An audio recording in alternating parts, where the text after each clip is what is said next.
अस्सलाम वालेकुम नाज़रीन, कुछ बड़ी अहम खबरों के साथ हाजिर हुए हैं। कुछ बड़ी अहम डिटेल्स हैं। आज एक बड़ा ब्रेक थ्रू इमरान खान साहब के लिए सामने आया है, वो आपके साथ शेयर करेंगे। और उस डेवलपमेंट के बाद पॉलिटिकल जो डायनेमिक्स मजीद तब्दील कैसी होगी, पॉलिटिकल सिचुएशन और सूरत हाल में क्या तब्दीली आने वाले दिनों में हम देखेंगे, वो आपको बताएंगे। क्योंकि इमरान खान साहब की बड़ी जबरदस्त स्ट्रैटेजी जो है वो एक किस्म की एग्जीक्यूशन की तरफ जा रही है। इसके साथ साथ मुराद सईद के होम ग्राउंड से भी खबर है, वहां पर आज जलसा है और मुराद सईद साहब की तस्वीर नहीं है वहां पर। उस हवाले से भी कुछ अपडेट करेंगे। और नवाज शरीफ साहब ने आज दोबारा रोना रोया है और अब की बार उन्होंने रिवर्स गियर में जाके रोना रोया है, वो भी आपको बताएंगे। लेकिन सबसे पहले इमरान खान साहब ने पार्लिमानी लीडर्स नामजद कर दिए। पार्लिमानी लीडर्स आम आदमी को समझ नहीं आएगी कि इतनी इनकी क्या इंपॉर्टेंस है, क्या सिग्निफिकेंस है। लेकिन पार्लिमानी लीडर जो है वो पार्लियामेंट में आपके जितने भी अरकान हैं जो एक जमात के साय तले, डेफिनेटली अभी जिस तरह सुन्नी इत्तेहाद काउंसिल की छतरी तले ही तमाम तर पाकिस्तान तरीके इंसाफ के लोग हैं, पार्लिमानी लीडर्स का हुक्म मानना या वो जिस तरीके से तायद करते हैं, वो पाबंदी एक उनके लिए हो जाती है। और अगर पार्लिमानी लीडर की बात नहीं मानी जाती तो वो अपनी रुकनीत से, अपनी सीट से हाथ भी धो सकते हैं। सो पार्लिमानी लीडर्स के लिए इमरान खान साहब ने अपने नौजवानों पर जो बड़े डेयरिंग है उन पर इमरान खान ने आप कह लें ट्रस्ट किया है। और सबसे पहले जो पार्लिमानी लीडर इमरान खान साहब ने चूज किए जरताज गुल साहिबा हैं। और डेप्टी पार्लिमानी लीडर के हवाले से कहा जा रहा है जैन कुरैशी का नाम सामने आया है। और जैन बल्कि ऐलान हो गए, फाइनल हो गए नेम्स, जैन कुरैशी साहब, शाह महमूद कुरैशी के साहबजादे। और तीसरे नंबर पर आहद चट्टा साहब हैं। गालिबन ये वजीराबाद से इनका ताल्लुक है। इमरान खान साहब के साथ कंटेनर पर मौजूद थे जब खान साहब पर वजीराबाद हमला किया गया और इनको गोली भी लगी थी।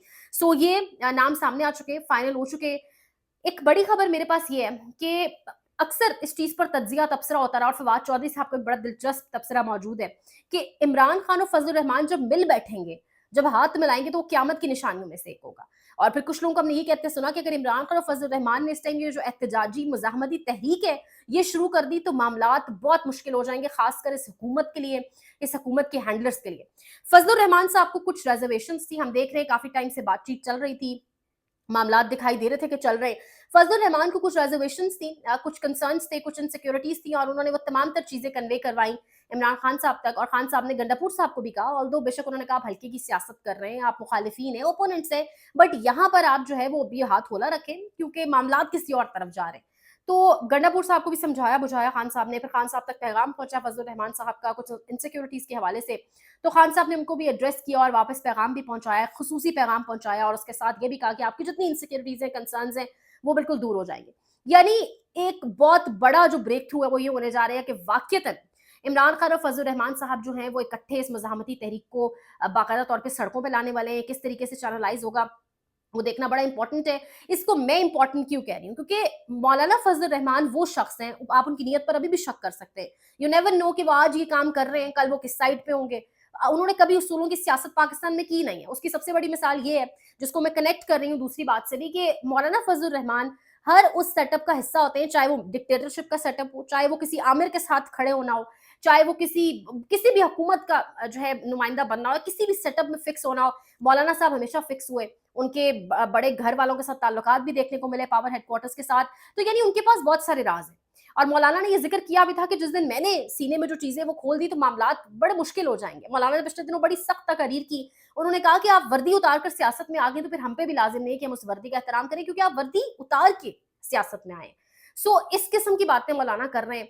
और वो मौलाना अगर इमरान खान के साथ इस टाइम जो सिस्टम के लिए संभालना मुश्किल हुए में, अगर वो इमरान खान के साथ चले जाते तो ये बात कहां तक जाएगी। ये बड़ा ब्रेक थ्रू होगा, ये सियासी तौर पर एक स्ट्रैटेजी होगी। मुस्लिम लीग नून ने भी रेलेवेंट होने की कोशिश की है। मुस्लिम लीग नवाज जो साबिक वजीर आला महमूद खान साहब है, जिन्होंने साइड बदल ली, इमरान खान के वजीर आला रह चुके हैं केपीके के अंदर।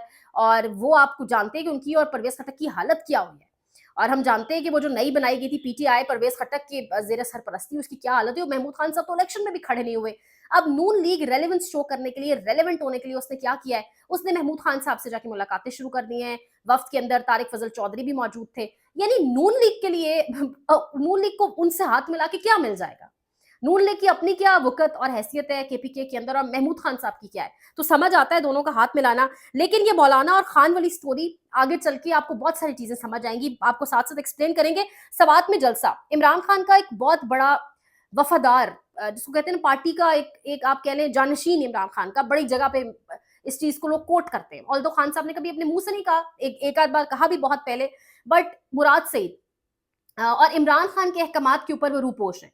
इमरान खान जब हुक्म देगा मुराद सईद तब बाहर आएगा। اور غالباً بتایا جاتا ہے کہ وہ ڈیٹس وہ ٹائمنگز عمران خان کی رہائی سے بڑا قریب قریب معاملہ ہوگا، کیونکہ عمران خان کی رہائی اور مراد سعید کا اپیرنس ڈس اپیئرڈ ہے، وہ ابھی روپوش ہے، ان کا سامنے آنا انٹر کنیکٹڈ ہے، معاملات جڑے ہوئے ہیں، اور مراد سعید اور حسان نیازی کے حوالے سے خان کو کہا گیا تھا کہ قربانی دیں، ان دونوں کو کہیں سیاست سے دور ہو جائیں۔